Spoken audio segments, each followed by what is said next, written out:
Hindi sumisipot sa patawag ng katarungang pambarangay, alamin ang maaring epekto.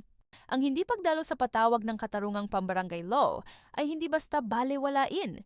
Kapag sadyang hindi sumisipot ng walang sapat na dahilan, maaaring mangyari ang mga sumusunod. Certification to File Action, CFA. Kung ang respondent ay paulit-ulit hindi dumadalo, maaaring mag-issue ng CFA at maituloy ang kaso sa korte o piskalya.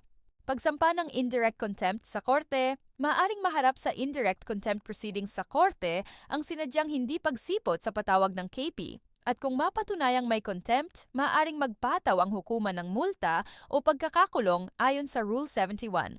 Naitatala ang hindi pagsipot. Ang paulit-ulit na hindi pagharap ay bahagi ng opisyal na record ng proceeding. Kung nagrereklamo ang hindi sumipot, maaaring madismiss ang reklamo o maapektuhan ang pag-usad ng reklamo.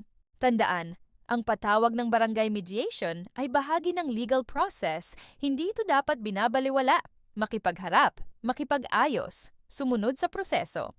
Sa tingin mo, dapat bang may mas mabigat na epekto sa mga paulit-ulit na hindi sumisipot sa patawag ng barangay? Bakit?